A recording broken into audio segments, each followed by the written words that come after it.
Pemirsa, penyidik Kejaksaan Negeri Jakarta Pusat menggeledah kantor Kementerian Komunikasi dan Digital di Jalan Medan Merdeka Barat, Gambir, Jakarta Pusat, Kamis lalu.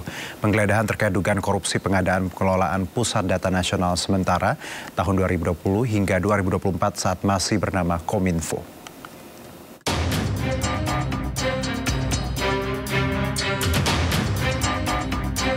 Kantor Kementerian Komunikasi dan Informatika yang kini menjadi Kementerian Komunikasi dan Digital, Komdigi, Kamis siang digeledah penyidik Kejaksaan Negeri Jakarta Pusat. Penggeledahan diduga terkait kasus tindak pidana korupsi pengadaan barang dan jasa, pengadaan pengelolaan Pusat Data Nasional Sementara atau PDNS pada Kementerian Kominfo pada tahun 2020 hingga 2024. Menurut Kepala Kejaksaan Negeri Jakarta Pusat, Safrianto Suryat Putra, pada tahun 2020, pejabat Kominfo bersama dengan perusahaan swasta diduga melakukan pengkondisian memenangkan PT AL dengan nilai kontrak mencapai 60 miliar. Meski telah menghabiskan anggaran mencapai 1 triliun rupiah, tetapi pelaksanaannya tak sesuai dengan Perpres nomor 95 tahun 2018 tentang sistem pemerintahan berbasis elektronik.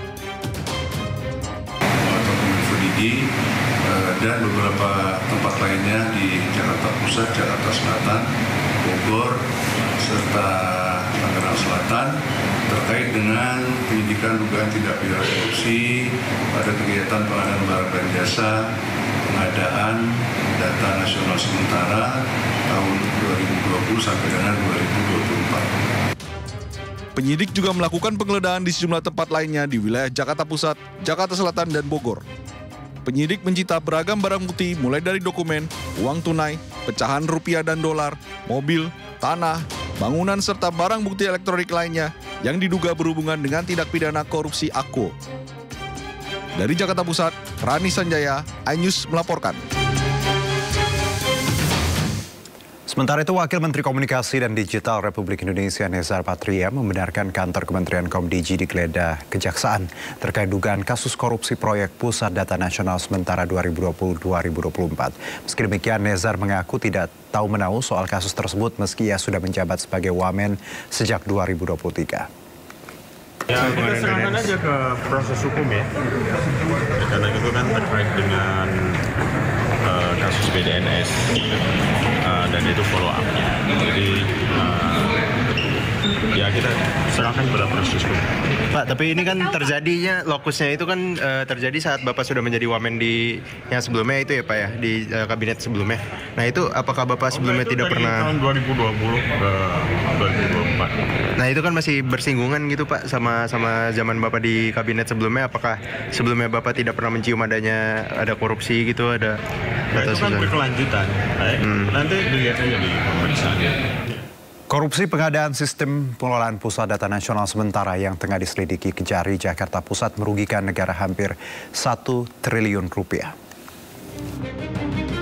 Kejaksaan Negeri Jakarta Pusat mulai selidiki kasus dugaan korupsi dalam pengadaan barang dan jasa pengelolaan Pusat Data Nasional Sementara (PDNS) di Kementerian Komunikasi dan Informatika pada tahun 2020 yang merugikan negara hampir 1 triliun rupiah. Wakil Menteri Komunikasi dan Digital RI Nezar Patria membenarkan kantor Kementerian Komdigi digeledah Kejaksaan terkait dugaan kasus korupsi proyek Pusat Data Nasional Sementara 2020-2024. Meski demikian, Nezar mengaku tidak tahu menahu soal kasus tersebut meski ia sudah menjabat sebagai Wamen sejak 2023. Ya, kita serahkan aja ke proses hukum ya. Karena itu kan terkait dengan kasus BDNS dan itu follow up-nya. Jadi ya kita serahkan pada proses hukum. Pak, tapi ini kan terjadinya lokusnya itu kan terjadi saat Bapak sudah menjadi Wamen di yang sebelumnya itu ya Pak ya, di kabinet sebelumnya. Nah itu apakah Bapak sebelumnya tidak pernah tahun 2020 ke 2024. Nah itu kan masih bersinggungan gitu Pak sama zaman Bapak di kabinet sebelumnya. Apakah sebelumnya Bapak tidak pernah mencium ada korupsi gitu, ada itu kan berkelanjutan. Nanti dilihat aja di pemeriksaan. Dalam kasus ini, meski telah menghabiskan anggaran mencapai hampir 1 triliun rupiah, tetapi pelaksanaannya tak sesuai dengan Perpres nomor 95 tahun 2018 tentang sistem pemerintahan berbasis elektronik. Dalam dugaan kasus korupsi di Kementerian Komunikasi dan Informatika ini, penyidik lakukan penggeledahan di sejumlah wilayah di Jakarta Pusat, Jakarta Selatan, dan juga Bogor. Dalam penggeledahan ini, penyidik sita beragam barang bukti, mulai dari dokumen, uang tunai pecahan dolar dan rupiah, mobil, bangunan, hingga barang bukti elektronik lain.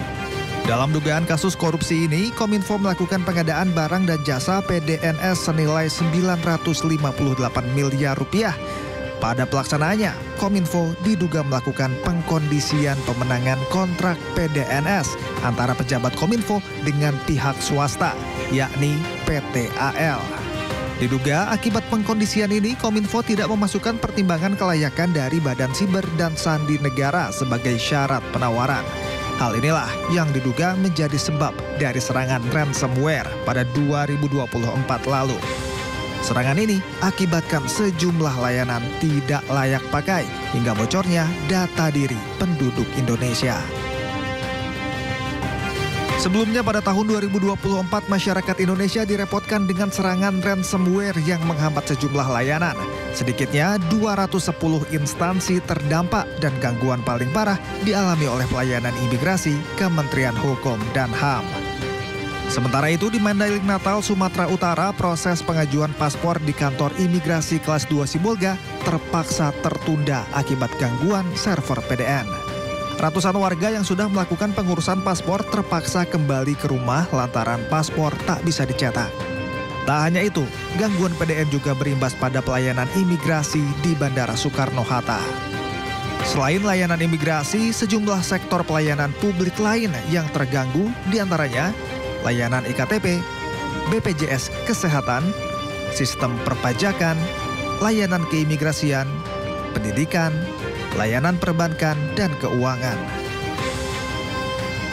Terkait masalah ini, Menteri Komunikasi dan Informatika atau Menkominfo Budi Aris Setiadi hingga Kepala Badan Siber dan Sandi Negara BSSN Hinsa Siburian menghadap Presiden Joko Widodo di Istana Kepresidenan Jakarta Jumat siang 28 Juni 2024. Sayangnya, pada saat itu keduanya tak langsung menjawab terkait penanganan data yang rusak akibat serangan tersebut.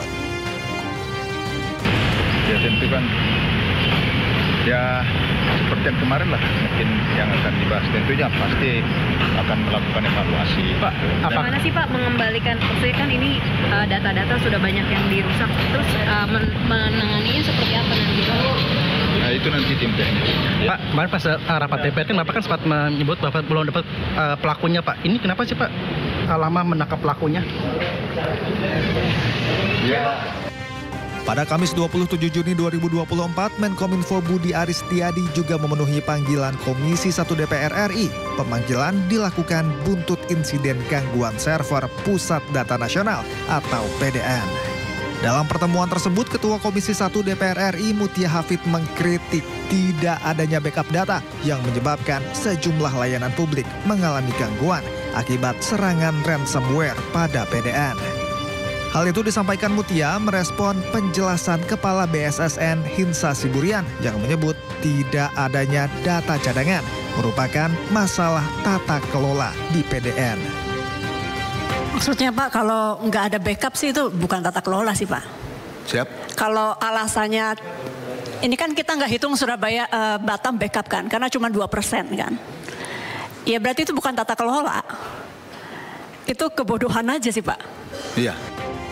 Anggota Komisi 1 DPR RI Sukamta menyebut Kominfo harus segera mencari solusi atas gangguan pada PDN agar tak berimbas lebih luas pada pelayanan publik.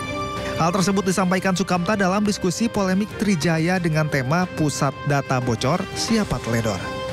Bahwa pasti penanggung jawabnya itu adalah Kominfo karena dia sebagai pengelola data.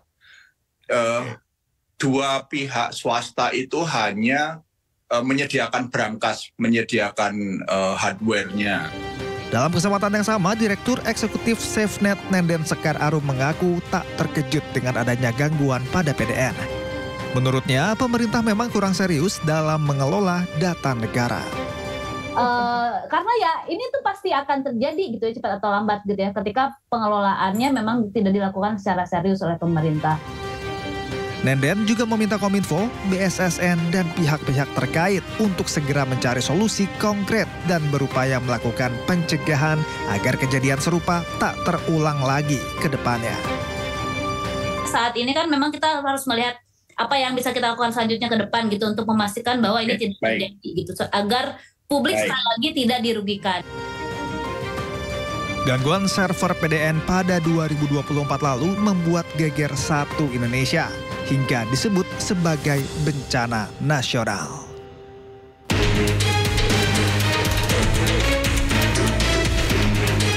Kejaksaan Negeri Jakarta Pusat mencatat korupsi diduga mulai pada tahun 2020. Komdigi yang saat itu bernama Kominfo melakukan pengkondisian tender untuk mengangkat PT AL sebagai kontrak saat itu mencapai 60,378 miliar rupiah. Pada tahun 2021, PT AL kembali menangkan tender PDSN dengan nilai kontrak mencapai 102,671 miliar rupiah. Di tahun 2022, Kominfo kedapatan menghilangkan salah satu syarat pemenang tender. Hal ini dilakukan supaya tender dimenangkan PT AL. Dinilai kontrak PDSN di tahun ini mencapai 188,900 miliar rupiah. Lagi dan lagi, PT AL menangkan tender PDSN tahun 2023 dan 2024. Pada tahun 2023, nilai kontrak mencapai 350,959 miliar rupiah. Sementara pada tahun 2024, nilai kontraknya mencapai 256,575 miliar rupiah. Sementara total anggaran pengadaan proyek PDSN mencapai 959,485 miliar rupiah. Padahal PT AL tidak mampu memenuhi persyaratan sesuai rekomendasi Badan Cyber dan Sandi Nasional. Akibatnya pada Juni 2024, serangan ransomware terjadi dan beberapa layanan tidak bisa digunakan. Tak hanya itu, serangan ini juga menyebabkan bocornya data diri penduduk Indonesia.